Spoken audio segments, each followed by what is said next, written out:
Rule के लिए हमारे पास कोई ऑप्शन नहीं कि विंड प्रेशर उस दिन कौन से डायरेक्शन में है, वो डायरेक्शन में कहाँ तक जा सकता है, ऐसा कोई अनुमान लगा नहीं सकते आप। डर तो बहुत ज़्यादा एंजाइटी है, क्योंकि हमारा टावर जो है इट इज़ द नियरेस्ट, सबसे ज़्यादा पास है। क्या लेके जाएं क्या नहीं लेके जाएं पता भी नहीं है। यहाँ जाने के बाद वहाँ कितने दिन रहना पड़ेगा। डर तो है, जैसे धमाका होगा, एक जैसे एक अर्थक्वेक आता है। चिंता रहेगी, 3-4 दिन हमें घर से बाहर रहना पड़ेगा। क्या होगा हमें कुछ समझ नहीं आ रहा।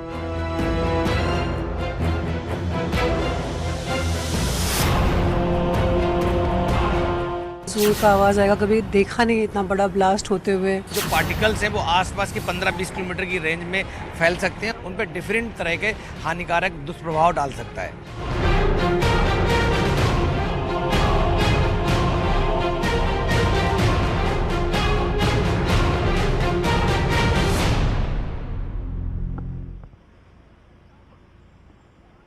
नमस्कार, स्वागत है आप सभी का। मैं हूं आपके साथ आस्था कौशिक और इस वक्त सीधे ग्राउंड जीरो से आप ये बुलेटिन लाइव देख रहे हैं। मेरे पीछे है भ्रष्टाचार के वही ट्विन टावर्स जो अब लगभग केवल 70 घंटे के मेहमान रह गए हैं और 28 अगस्त वो तारीख है जब इन ट्विन टावर्स को डिमोलिश कर दिया जाएगा। नोएडा अथॉरिटी के अंदर स्टेक होल्डर्स की मीटिंग भी हो चुकी है, जिसमें इन ट्विन टावर्स को गिराने का ब्लूप्रिंट रखा जा चुका है और उसके बाद नोएडा अथॉरिटी ने इनको गिराने के लिए अपनी हरी झंडी लगभग दे दी है। अब इंतजार सबको 28 अगस्त के दिन का है जब मात्र 9 सेकंड के अंदर भ्रष्टाचार की इमारतें पूरी तरह से जमींदोज हो जाएंगी।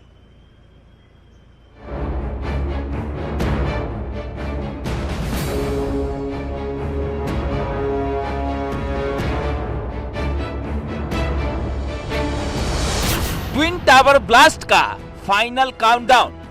जो वर्तमान स्थिति है उससे लगता है कि लगभग तैयारी हम लोग गो हेड देने की स्थिति में है। भ्रष्टाचार की इमारत गिरकर रहेगी। सरकार की तरफ से भी और न्यायालय की तरफ से भी एक स्ट्रॉन्ग मैसेज है कि कहीं भी अगर वायलेशन है। नोएडा के सेक्टर 93 में सुपरटेक ट्विन टावर गिराने की पूरी तैयारी हो चुकी है, जिसको लेकर नोएडा अथॉरिटी और स्टेक होल्डर एजेंसीज की फाइनल मीटिंग हुई। नोएडा अथॉरिटी की सीईओ रितु माहेश्वरी ने ट्विन टावर का फाइनल निरीक्षण किया। जिस तरीके से पूरी प्लानिंग की गई है, क्या स्ट्रक्चर रहने वाला है, लॉ एंड ऑर्डर को लेकर, डिमोलिशन को लेकर, जो रेजिडेंट्स है उनकी सेफ्टी को लेकर, ये तमाम चीजों को लेकर आज फाइनल ब्लूप्रिंट सामने रखा जाएगा, तैयारियों का जायजा लिया जाएगा। सुपरटेक के एमराल्ड कोर्ट क्लब में फाइनल मीटिंग हुई, जिसमें रेजिडेंट्स की सुरक्षा और ट्विन टावर से सटे टावर की सुरक्षा इंतजाम को लेकर चर्चा हुई। बैठक में टावर गिराने की प्रक्रिया का ब्लूप्रिंट भी रखा गया।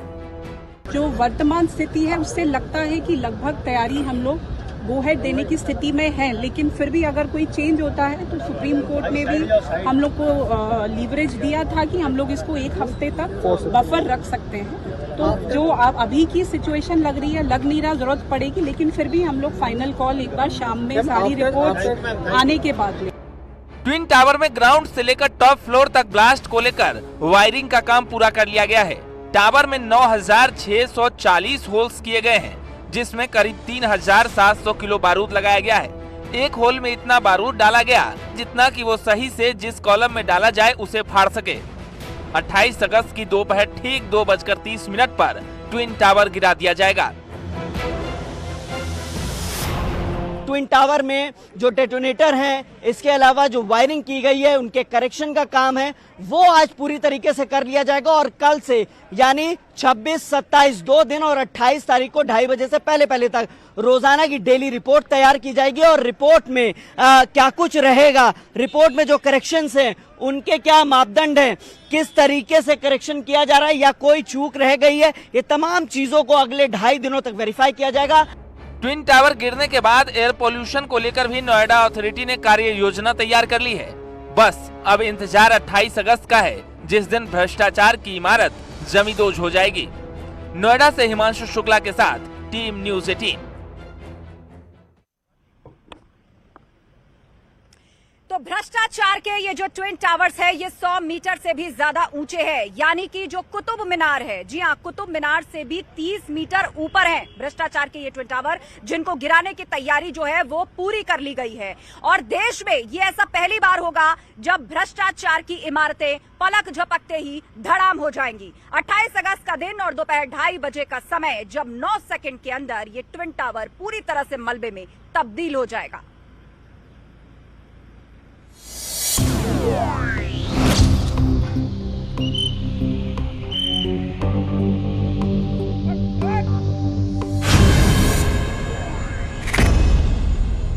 ट्विन टावर की उल्टी गिनती शुरू।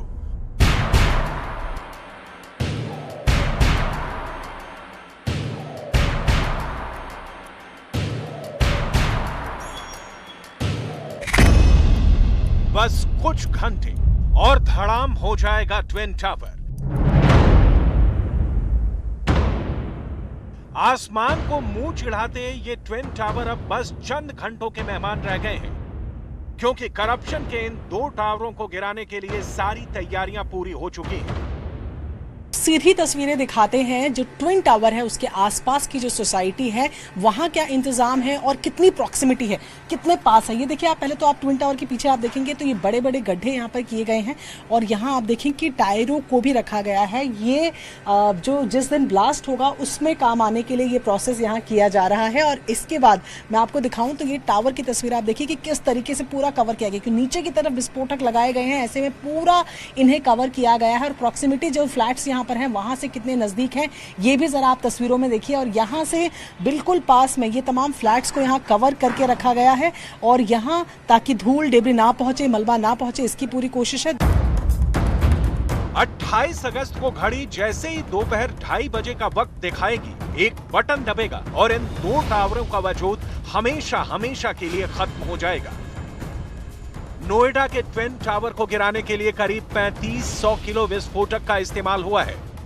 विस्फोटकों को बिल्डिंग के अलग अलग कोनों में भरने के लिए 9600 सुराख किए गए हैं और एक बटन दबते ही महज 9 सेकंड में ये दोनों टावर जमींदोज हो जाएंगे। ब्लास्ट के दौरान धूल के गुबार से इलाके को सुरक्षित रखने की पूरी तैयारी हो चुकी है। इसके अलावा ब्लास्ट के दौरान वाइब्रेशन यानी कंपन को कम करने के लिए भी पूरी स्टडी के बाद प्लानिंग की गई है। अभी फ्लोर टू फ्लोर कनेक्ट कर रहे हैं, फाइनल चेक होगा, दो दिन ये एक्टिविटी चलेगी और फिर संडे को ये वापस सुबह 7 बजे से 12 बजे तक फाइनल चेक होगा। एक पॉइंट्स का पूरे 9640 होल चेक किए जाएंगे एंड देन फाइनल कनेक्शन 12 बजे के बाद from the first column to the point of button वो फाइनल कनेक्शन होगा। जब ये completely police has confirmed and cleared that everything is evacuated, then only that final connection will happen. Twin tower को गिराने की पूरी प्रक्रिया की आसमान से लेकर जमीन तक से नजर रखी जाएगी। जब बिल्डिंग को ध्वस्त किया जाएगा तब इसकी ड्रोन कैमरे से रिकॉर्डिंग की जाएगी। पूरी प्रक्रिया की थर्मल कैमरे से भी रिकॉर्डिंग की जाएगी। इसके अलावा हाई स्पीड कैमरे से भी विस्फोट को शूट किया जाएगा। यही नहीं, बिल्डिंग को गिराने के लिए कुछ घंटे पहले 1 किलोमीटर के दायरे में सुरक्षा घेरा लगाया जाएगा। एहतियात के तौर पर ट्विन टावर के आसपास से गुजरने वाले ट्रैफिक को भी डाइवर्ट किया जाएगा। ट्विन टावर के सामने वाला जो एरिया है उसको प्रतिबंधित किया गया है। ये एहतियातन प्रतिबंधित है और ये जो सेम डे जब ब्लास्ट होगा तो इसमें जो जितने भी इसके जोड़ने वाले सड़क हैं उनको रोका जाएगा, बैरिकेटिंग लगाई जाएगी और हम लोगों ने एक विस्तृत डाइवर्जन प्लान बनाया है। विस्फोट के 15 मिनट पहले और 15 मिनट बाद तक Noida greater Noida express way को बंद किया जाएगा। आसमान में भी कुछ देर के लिए नो फ्लाइंग जोन घोषित किया जाएगा।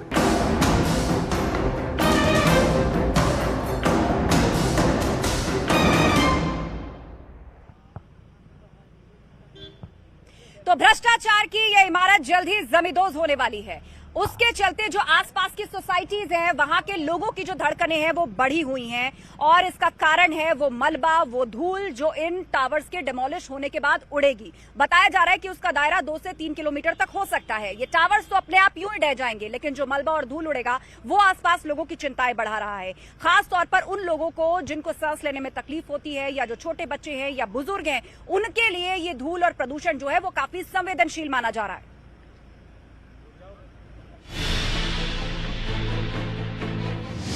जब गिरेगा ट्विन टावर तो इलाके में छा जाएगा अंधेरा। कई किलोमीटर तक होगा धूल का गुबार।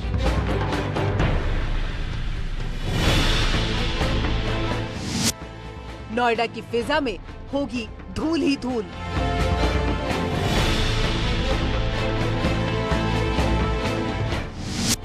नोएडा में होगा दिवाली से ज्यादा वायु प्रदूषण। एक तरफ ट्विन टावर ब्लास्ट की तैयारी पूरी हो चुकी है। 32 मंजिला ट्विन टावर को गिराने की घड़ी नजदीक आ रही है, तो दूसरी तरफ लोगों को ट्विन टावर ब्लास्ट के आफ्टर इफेक्ट की चिंता भी सताने लगी है। उनका pre and post demolition data भी एनालाइज किया जाएगा। इसके अलावा एयर क्वालिटी मॉनिटरिंग के लिए भी डिवाइसेस लगाए जा रहे हैं। तो तैयारी जो विभिन्न एजेंसीज हैं उनके द्वारा पूरी कर ली गई है। ट्विन टावर के आसपास की सोसाइटी के लोगों को बच्चों और बुजुर्गों की सेहत की फिक्र सता रही है।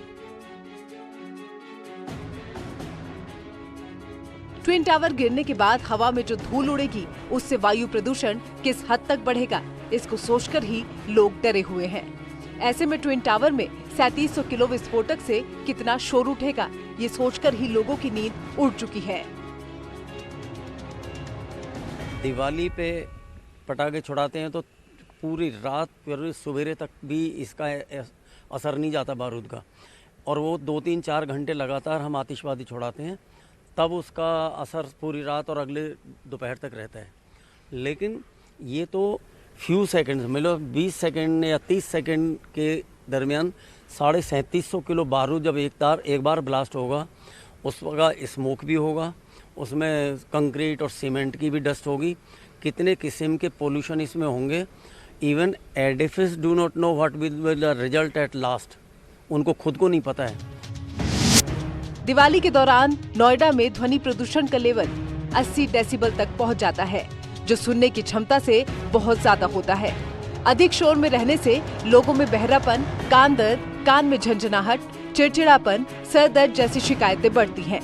इस वजह से तनाव और डिप्रेशन के मामले भी बढ़ते हैं। ऐसे में एक्सपर्ट भी ट्विन टावर गिरने के बाद वायु प्रदूषण को एक बड़ी चुनौती मानते हैं। बिल्डिंग्स को गिराया जाता है तो कहीं ना कहीं जो ध्वनि प्रदूषण है और वायु प्रदूषण, इनका बड़ा खतरा होता है।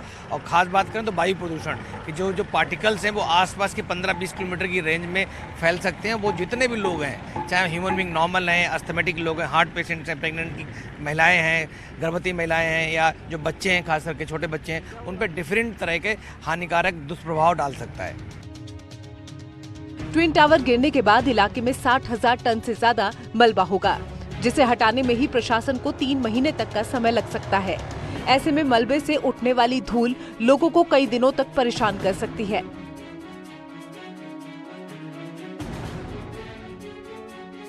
इसका साइंटिफिक असेसमेंट करना संभव नहीं है, ना यूपीपीसीबी कर पा रहा है, ना डिमोलिशन एजेंसी कर पा रही है। लेकिन जो भी डस्ट जनरेट होगा वो बहुत एक मिनिमम टाइम के लिए तभी जनरेट होगा। दूसरा, इमीडिएटली उसके बाद वो बिकॉज स्प्रेड आउट हो जाएगा। वाटर टैंकर्स, स्मॉक गन्स यहाँ पे अथॉरिटी की तरफ से लगाए जा रहे हैं, मैकेनिकल स्वीपिंग मशीन्स रहेंगी, पूरा सैनिटेशन स्टाफ जो एडिक्वेट होगा इस एरिया की क्लीनिंग के लिए वो नोएडा अथॉरिटी द्वारा लगाया जा रहा है। ट्विन टावर गिरने के बाद करीब 3 किलोमीटर के दायरे तक धूल का गुबार फैला होगा। इसके बाद ये गुबार कैसे और कहां बढ़ेगा, ये हवा की दिशा पर तय होगा। लेकिन आसमान से इस धूल के गुबार को कम होने में लगभग 3 घंटे का समय लग जाएगा। ऐसे में डॉक्टर अस्थमा के मरीजों और बच्चों को घर के अंदर ही रहने की सलाह दे रहे हैं। साथ ही आसपास की सोसाइटी के लोगों को घर के अंदर भी N95 मास्क पहनने की सलाह दी जा रही है। तो प्रिकॉशंस यही है कि अगर डस्ट एलर्जी, हमको पता है कि डस्ट एलर्जी है कि जब स्किन में अगर कण झुकते हैं तो इसके अंदर का रैशेस बन जाएंगे, स्किन में इचिंग हो सकती है, आंख के अंदर कंजक्टिवाइटिस, आंख के अंदर रेडनेस हो सकती है, टीयरिंग हो सकती है, वाटरिंग हो सकती है, नेजल कंजेशन हो सकते हैं, नाक बहना, नाक बंद होना। जो अस्थमेटिक पेशेंट है उनको सांस की दिक्कत आ सकती है। तो इन सबको चाहिए कि आप इस वाले एरिया में अवॉइड करें, एटलीस्ट 10-15 दिन रहना। अगर रहना पड़ता है, मजबूरी हो, तो जो प्रिकॉशंस है, जैसे मास्क लगाना है, सुबह शाम अगर वॉक कर रहे हैं, घर के अंदर भी रह रहे हैं, तो N95 मास्क का जो बेसिक सर्जिकल मास्क है उनका उपयोग करें, सो दैट जो धूल और मिट्टी के कण है वो आपके अंदर नेजल एरिया में, अंदर फेस के अंदर ना जा पाए। हालांकि ट्विन टावर गिराने के लिए सभी जरूरी एहतियात बरती जा रही हैं। ट्विन टावर गिरने के बाद कम से कम धूल उड़े और विस्फोटक का असर ज्यादा दूर तक नहीं हो, इसको लेकर पूरी तैयारियां की जा चुकी हैं। Team news 18।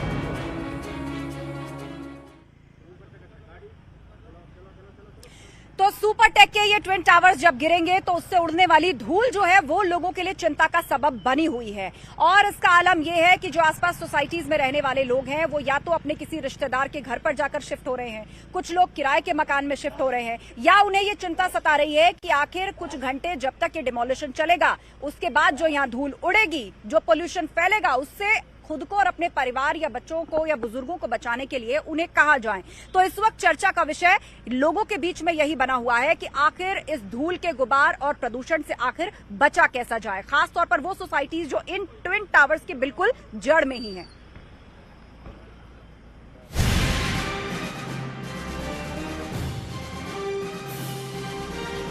किस तरीके से जो फाइबर शीट है उससे पूरे बिल्डिंग को कवर किया जा रहा है। चाहे ट्विन टावर के दूसरी तरफ वाली साइड को देखें तो वहां पर भी जो इमारतें हैं वहां पर भी इसको शीट से कवर किया गया है, और यहां पर भी आप देख सकते हैं किस तरीके से लगातार शीट के जरिए पूरी इमारत को कवर किया जा रहा है, ताकि जब ये ट्विन टावर गिरेगा तो किसी भी तरह से कोई नुकसान इन इमारतों को न हो। ट्विन टावर में होने वाले ब्लास्ट का सबसे ज्यादा असर आसपास की सोसाइटी में रहने वाले लोगों को होगा, जिसको लेकर लोग डरे हुए हैं। लोग शिफ्टिंग कर रहे हैं। ट्विन टावर से सटे सुपरटेक एमराल्ड कोर्ट में रहने वाले रेसिडेंट्स ने दर्द बयां किया है। देखिए यहाँ पर बॉक्सेस जो है वो भी पैक किए जा रहे हैं, ब्रीफकेस, अटैची, ये तमाम चीजें शिफ्ट की जा रही हैं। और हमारे साथ यहाँ पर जो ओनर है, रेजिडेंट है यहाँ की, उनसे बातचीत करते हैं। मैम, क्या नाम है आपका? नुपुर गुप्ता। मैम, ये बताइए कि क्या कुछ तैयारी है, चूंकि आप यहाँ रेजिडेंट्स और बिल्कुल आपके तो टावर से बिल्कुल लगा हुआ है, ये डर है? डर तो बहुत ज्यादा है, बहुत ज्यादा एंजाइटी है, क्योंकि हमारा टावर जो है इट इज द नियरेस्ट, सबसे ज्यादा पास है। और जब यहाँ पे काम होता था तभी वाइब्रेशन से ऐसे लगता था कि यहाँ पे जैसे कि अर्थक्वेक आने वाला है।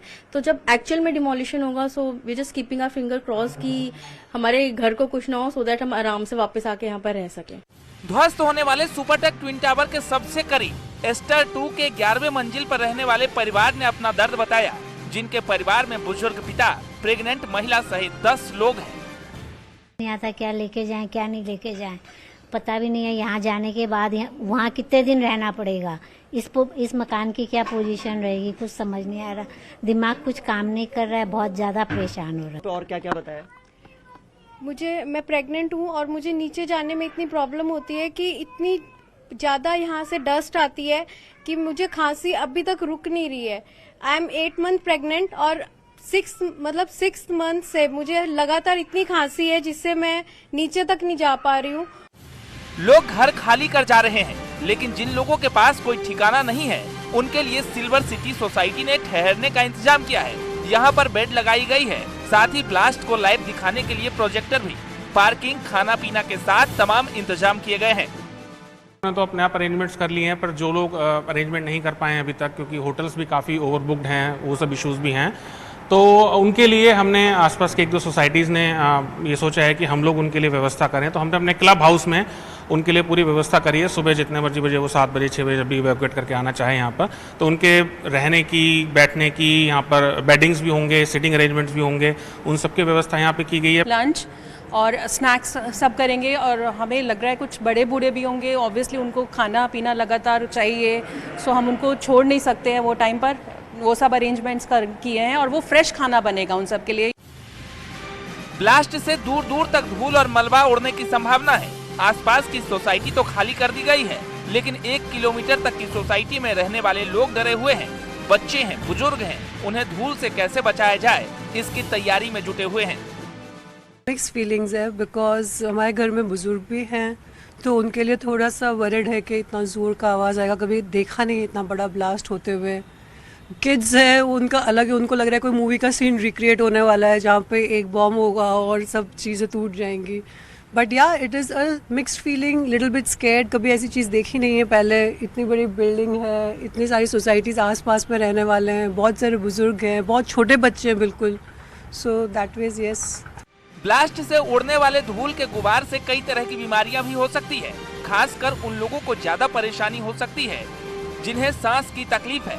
डॉक्टर की माने तो धूल के कण 15 से 20 किलोमीटर तक फैल सकता है।